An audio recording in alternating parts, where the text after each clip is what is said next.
everybody, Lucas Haneman here, and welcome to another episode of Guitar Tone Tuesday. I hope you guys are having a great week so far.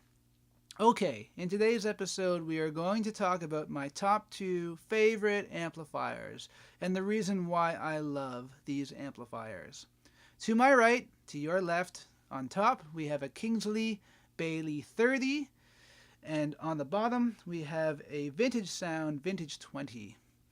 Let's talk about just a quick 101 about why these amplifiers are great and kind of what they do.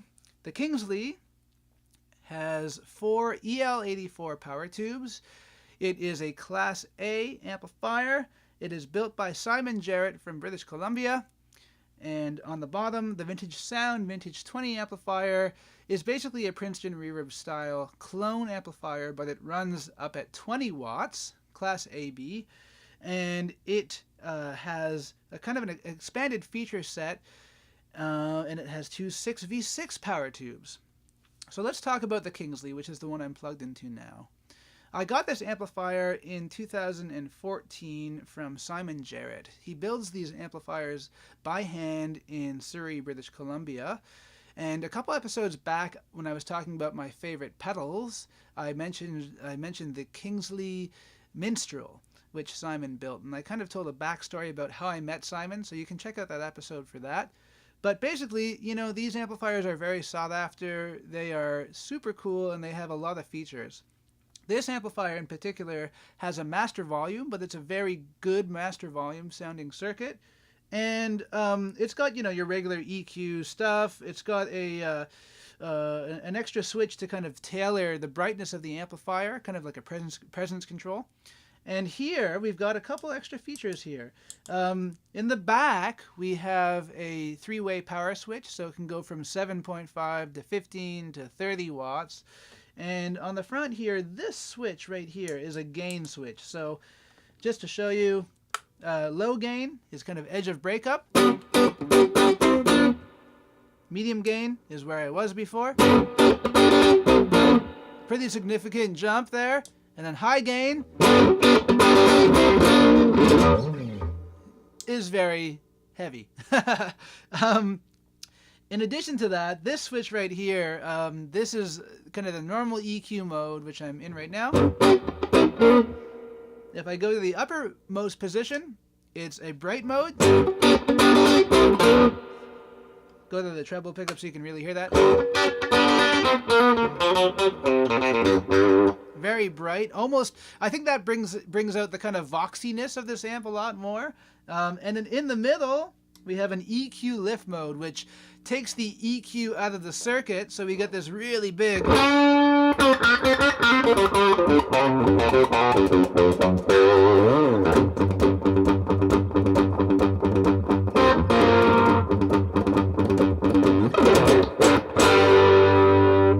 Really big, fat sound. So that's really cool. It's just full of features. It's a really, really sweet amplifier. One thing that's great about this amp is if I ever go to a jam, like kind of a jam session style gig, or just a regular kind of old-fashioned blues gig where I'm not using a pedal board, because of the fact that this amp has kind of built-in overdrive, I don't need pedals with it, and I can just run my guitar directly into it. I did that a week ago at a jam gig here in town, and I was actually really surprised. I got a lot of compliments, and people were saying, "Oh my God, you're not using pedals, and it sounds so good," and all this kind of stuff. So I think I'm going to do that more often because, you know, it's a really killer sounding amp for that kind of a situation. And if I'm ever playing outside and backline is not provided, this amp actually has a very sweet, clean sound, and it is loud. So if ever there's no backline, this is loud enough for basically any gig, as far as I'm concerned. You know, in this day and age with modern PA systems, this is a very, very loud 30 watts. I mean, it'll rip your head off kind of loud, despite its small size. Last feature I guess I'll talk about is that the speaker is a Celestion Gold. So that's a great amplifier. I love it. So I'll move on now to the Vintage Sound amplifier, so you guys can hear that. So here we go. Guitar, amp. That's it.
So to me, that's like the best clean sound that I could ask for. This amplifier came about for me because I had the unique opportunity to record at Sun Studios in Memphis, Tennessee a couple years ago with my band, the Lucas Haneman Express. And when we were there, I was trying to decide what amplifier to plug into, and they had just a regular reissue Princeton Reverb amp from Fender. I plugged into it, and it was just like the coolest sound I'd ever had on a record because it kind of sounded like the amp was exploding when it was up to a certain volume. So I was on my way home on the plane, and I was thinking, how can I get that sound, but in an amp that's loud enough for gig, live gig use? And I was scouring around the internet. I found this guy, Rick Hayes, online who builds these amplifiers. And I sent him a message, I sent him some of my stuff, and sure enough, he actually ended up giving me an endorsement deal. So I do have to say that, disclaimer, I am endorsed by Vintage Sound. I still did, I still paid for the amplifier, just a little bit of a reduced rate, but I love it. And, whether I was endorsed by him or not, I would say that these amplifiers are absolutely fantastic. The best, to me, it's like the best grab-and-go gigging amplifier. One thing that separates these two amps is that this Kingsley is very heavy. It weighs about, 70 pounds, I'd say, even though it's just got a 112-inch speaker. But this one weighs about 34 pounds or so. So that's really, really nice. My back loves it. And it's loud enough for pretty much any club gig. I've tried playing outside with it. It's not quite loud enough for me, at least with single coils outside. I haven't tried humbuckers outside with it. But, I really do love it, and I think it's a great, great, great amp. So let's talk about what makes it different from a regular Princeton reverb. The differences are really, Rick Hayes uses mercury magnetics transformers. It's got a larger power transformer and a larger output transformer in here. And it also has a dwell feature for the reverb, which I'll show you guys on the back. And it also has a mid-range knob. So if I crank up the mids, you'll hear it's very thick. Not like it's a lot thicker than a regular Princeton reverb. And then I can bring those mids out, and it's got this kind of scoop sound.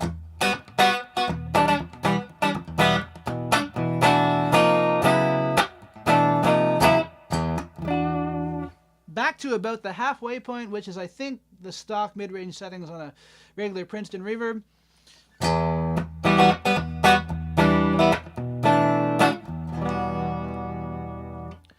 One of the other differences is that it's got a 12-inch speaker as opposed to a 10-inch speaker. And this is a WGS speaker, so it's a warehouse guitar speaker.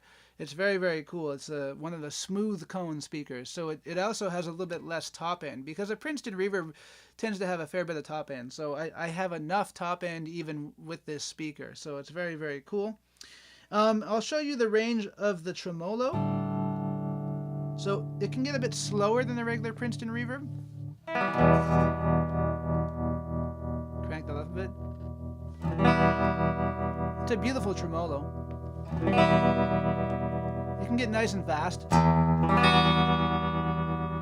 To me, that's fast enough. It's a really, really smooth tremolo.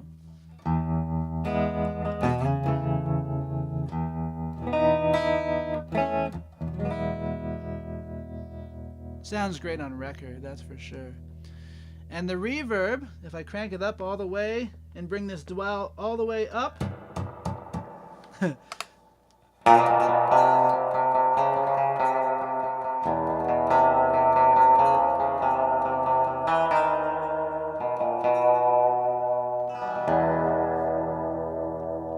that's a lot of reverb, a lot more than most amplifiers.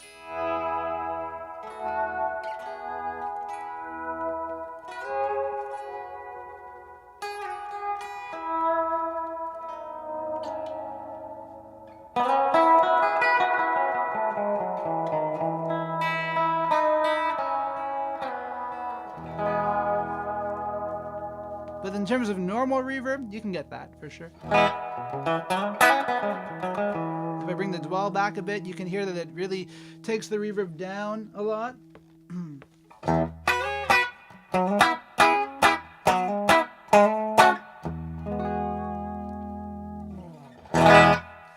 Anyhow, as I say, these are my top 2 amplifiers. I love them very, very much. So in the comment section below, please let me know what is your favorite amplifier. Or if you had to pick 2, if you have a large collection, please let me know what your top 2 amplifiers are. Please like, share, subscribe. We will see you guys again next Tuesday.